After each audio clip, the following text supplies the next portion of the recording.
नमस्कार, दिन भर की बड़ी खबरों में आपका स्वागत है। मैं हूं आपके साथ सुनीता तिवारी। आज के इस बुलेटिन में हम बात करेंगे 75वें जन्मदिन पर धार पहुंचे पीएम मोदी ने सेना के शौर्य को सराहा। बोले, ये नया भारत है, घर में घुसकर मारता है। फिर बात करेंगे रक्षा मंत्री राजनाथ सिंह की। पाकिस्तान को दो टूक बोले, ऑपरेशन सिंदूर सिर्फ रोका गया है, अगर कोई आतंकी हमला हुआ तो फिर से शुरू होगा। और बुलेटिन के आखिर में बात होगी केंद्रीय मंत्री गिरिराज सिंह का बड़ा बयान। मैं मुसलमानों का विरोधी नहीं हूं, लेकिन जो गजवाए हिंद करना चाहते हैं उनके खिलाफ हूं। साथ ही राहुल तेजस्वी को निशाने पर लिया। लेकिन दिन भर की बड़ी खबरों से पहले एक नजर आज की सुर्खियों पर। प्रधानमंत्री मोदी का 75वां जन्मदिन, राहुल गांधी ने दी बधाई। बीजेपी ने शुरू किया सेवा पखवाड़ा। रक्षा मंत्री राजनाथ सिंह और गृह मंत्री अमित शाह ने सुनाई मोदी स्टोरी। राष्ट्रपति द्रौपदी मुर्मू ने प्रधानमंत्री नरेंद्र मोदी के 75वें जन्मदिन पर शुभकामनाएं दी। त्योहारों से पहले दुरुस्त करें उत्तर प्रदेश की सभी सड़कें, सीएम योगी का सख्त निर्देश। मेयर्स को दी चेतावनी। कांग्रेस को बड़ा झटका, पीएम मोदी का मां का एआई वीडियो तुरंत हटाने का पटना हाई कोर्ट ने दिया निर्देश। बीएमडब्ल्यू हादसे के आरोपी गगनप्रीत को 27 सितंबर तक न्यायिक हिरासत में भेजा गया। पीएम मोदी के 75वें जन्मदिन पर इटली की पीएम मेलोनी का सेल्फी वाला खास मैसेज। कहा, पीएम मोदी की ताकत, उनका दृढ़ संकल्प और लाखों लोगों का नेतृत्व करने की उनकी क्षमता प्रेरणा का स्रोत है। नेतन्याहू, एल्बनीज, लक्सन से लेकर बिल गेट्स और ऋषि सुनक तक दुनिया भर से पीएम मोदी को मिल रही है उनके जन्मदिन पर बधाई। जैश का आतंकी रो रो कर हाल बता रहा था, धार में बोले पीएम मोदी। कहा, सेना ने पाकिस्तान को घुटनों पर ला दिया। अंडरवर्ल्ड डॉन छोटा राजन को सुप्रीम कोर्ट से बड़ा झटका लगा है। 2001 के जया शेट्टी मर्डर केस में बड़ा आदेश देते हुए सुप्रीम कोर्ट ने छोटा राजन की सजा पर लगी रोक हटाई। प्रधानमंत्री मोदी को जन्मदिन की बधाई देते हुए ट्रंप ने बोल दी बड़ी बात। कहा, रूस यूक्रेन युद्ध खत्म करवाने के लिए आपके समर्थन के लिए शुक्रिया। ये तो थी सुर्खियां। विस्तार से बात करते हैं दिन भर की बड़ी खबरों की। प्रधानमंत्री नरेंद्र मोदी ने 17 सितंबर के खास मौके पर मध्य प्रदेश के धार में पीएम मित्र पार्क का शिलान्यास किया। बता दें कि आज ही पीएम मोदी का 75वां जन्मदिन भी है। इस खास मौके पर पीएम मोदी ने एक जनसभा को भी संबोधित किया। पीएम मोदी ने इस मौके पर कहा कि आज कौशल और निर्माण के देवता भगवान विश्वकर्मा की जयंती है। मैं भगवान विश्वकर्मा को नमन करता हूं। अपने कौशल से राष्ट्र निर्माण में लगे करोड़ों भाई बहनों को भी आदर पूर्वक प्रणाम करता हूं। आइए जानते इस रिपोर्ट में क्या कुछ रहा प्रधानमंत्री मोदी के मध्य प्रदेश दौरे में। प्रधानमंत्री मोदी ने कहा, धार की ये धरती हमेशा से पराक्रम की धरती रही है, प्रेरणा की धरती रही है। महाराजा भोज का शौर्य हमें राष्ट्र गौरव की रक्षा के लिए डटे रहने की सीख देता है। महर्षि दधीचि का त्याग हमें मानवता की सेवा का संकल्प देता है। इसी विरासत से प्रेरणा लेकर आज देश मां भारती की सुरक्षा सर्वोच्च प्राथमिकता है। पीएम मोदी ने कहा कि पाकिस्तान से आए आतंकियों ने हमारी बहन बेटियों का सिंदूर उजाड़ा था। हमने ऑपरेशन सिंदूर करके आतंकी ठिकानों को ही उजाड़ दिया। हमारे वीर जवानों ने पलक झपकते ही पाकिस्तान को घुटनों पर ला दिया। अभी कल ही एक पाकिस्तानी आतंकी ने रो रो कर अपना हाल बताया है। ये नया भारत है, ये किसी परमाणु धमकियों से डरता नहीं है। ये नया भारत है, घर में घुस कर मारता है। उन्होंने आगे कहा, आज 17 सितंबर को एक और ऐतिहासिक अवसर है। आज ही के दिन देश ने सरदार पटेल की फौलादी इच्छा शक्ति का उदाहरण देखा था। भारतीय सेना ने हैदराबाद को अनेकों अत्याचारों से मुक्त कराकर उनकी अधिकारों की रक्षा करके भारत के गौरव को पुनः प्रस्थापित किया था। देश की इतनी बड़ी उपलब्धि को कई दशक बीत गए हैं, कोई याद करने वाला नहीं था, लेकिन आपने मुझे मौका दिया। हमारी सरकार ने 17 सितंबर और हैदराबाद की घटना को अमर कर दिया है। हमने इस दिन को हैदराबाद लिबरेशन डे के तौर पर मनाने की शुरुआत की है। आज हैदराबाद में बड़े शान से लिबरेशन डे का कार्यक्रम भी हो रहा है। पीएम मोदी ने कहा, आज के आयोजन में नारी शक्ति का बहुत ध्यान रखा गया है। ये कार्यक्रम 2 धार में हो रहा है, लेकिन ये कार्यक्रम पूरे देश के लिए हो रहा है। पूरे देश में हो रहा है, पूरे देश की माताओं बहनों के लिए हो रहा है। यहाँ से स्वस्थ नारी सशक्त परिवार एक महाअभियान का आरंभ हो रहा है।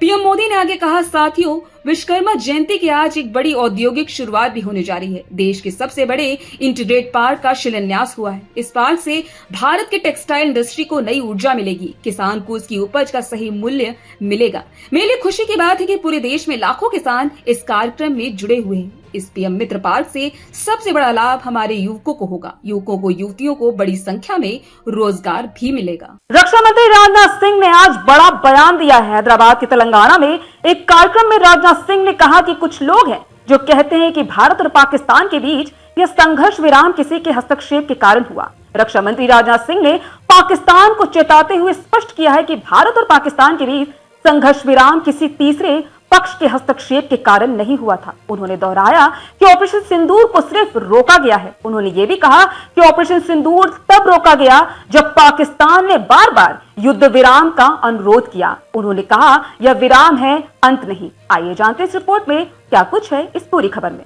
रक्षा मंत्री ने चेतावनी दी कि भविष्य में किसी भी आतंकवादी हमले की स्थिति में ऑपरेशन सिंदूर फिर से शुरू होगा। बता दें कि यह बात वो बुधवार को 78वें हैदराबाद मुक्ति दिवस समारोह में बोल रहे थे। राजनाथ सिंह ने पाकिस्तान के उप प्रधानमंत्री और विदेश मंत्री इशराक डार के उस बयान का हवाला दिया जिसमें उन्होंने कहा था कि भारत ने संघर्ष को समाप्त करने के लिए किसी तीसरे पक्ष की भूमिका को अस्वीकार कर दिया है। उन्होंने कहा, प्रधानमंत्री नरेंद्र मोदी ने स्पष्ट कर दिया है यह एक द्विपक्षीय मामला है और कोई तीसरा पक्ष हस्तक्षेप नहीं कर सकता। ऑपरेशन सिंदूर के कारण आतंकवादियों को हुए नुकसान का जिक्र करते हुए राजनाथ सिंह ने कहा कि जैश ए मोहम्मद के कमांडर ने स्वीकार किया कि बहावलपुर पर हमले में खूंखार आतंकवादी मसूद अजहर के परिवार के टुकड़े टुकड़े कर दिए गए थे। उन्होंने कहा, प्रधानमंत्री नरेंद्र मोदी के नेतृत्व में भारत मजबूत हुआ है। कोई भी ताकत भारत को चुनौती देने का साहस नहीं कर सकती। पिछले 11 वर्षों में मोदी जी के नेतृत्व में भारत ने दुनिया को बार बार यह साबित किया है कि हमारा धैर्य ही हमारी ताकत है। हमारे धैर्य को कमजोरी नहीं समझा जाना चाहिए। चाहे 2016 की सर्जिकल स्ट्राइक हो, 2019 का बालाकोट हवाई हमला हो या 2025 का ऑपरेशन सिंदूर हो, भारत ने साबित कर दिया है जो लोग संवाद, शांति और सद्भावना की भाषा नहीं समझते, हम उन्हें उनकी समझ में आने वाली भाषा में जवाब देना जानते हैं।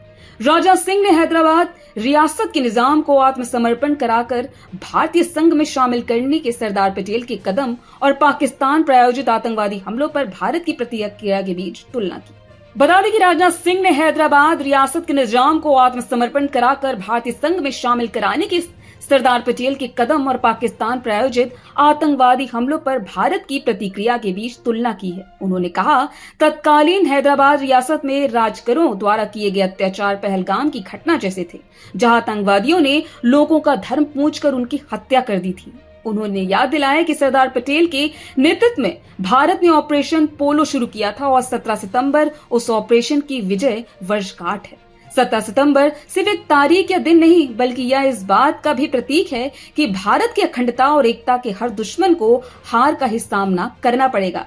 सरदार पटेल ने अहंकारी निजाम, उसके चालक सलाहकारों और उसकी खूनी रजाकार सेना को घुटने टेकने पर मजबूर कर दिया था। रक्षा मंत्री ने कहा, यह अफसोस की बात है कि आजादी के 7 दशकों बाद भी इस ऐतिहासिक घटना को याद रखने और उचित सम्मान देने का कोई प्रयास नहीं किया गया। केंद्रीय मंत्री गिरिराज सिंह ने बुधवार यानी आज 17 सितंबर 2025 को बेगूसराय में पत्रकारों से बातचीत में बड़ा बयान दे दिया है। कहा, मैं हिंदू मुसलमान नहीं करता, मैं पूर्वजों से जरूर भूल हुई है क्योंकि देश का बंटवारा धर्म के आधार पर ही हुआ था।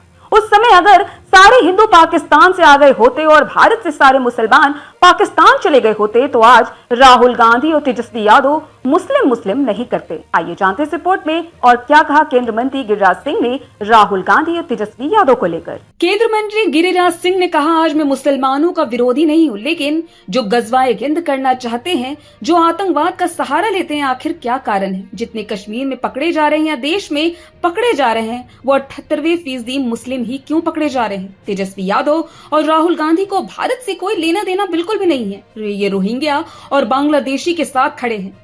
केंद्रीय मंत्री ने कहा, नरेंद्र मोदी ने कह दिया हम एक बांग्लादेशी और घुसपैठियों को बाहर निकाल जाएगा। जब आएगा एनआरसी तो और छटपटाहट होगी।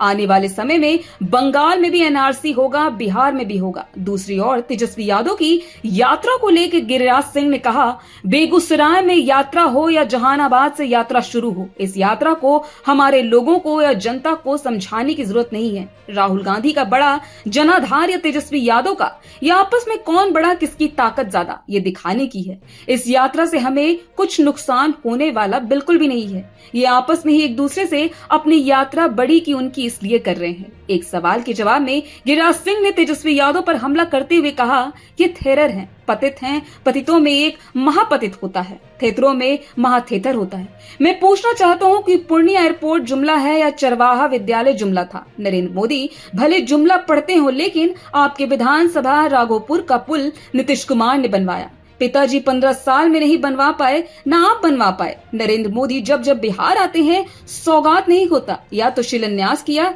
या उसका लोकार्पण किया। बिहार के विकास में एक नया मापदंड स्थापित करके जाते हैं। मोदी जी नीतीश जी के हैं तो बिहार चमकता हुआ बिहार है। तो आज इस बुलेटिन में इतना ही। आप देखते रहिए दी लोकसभा।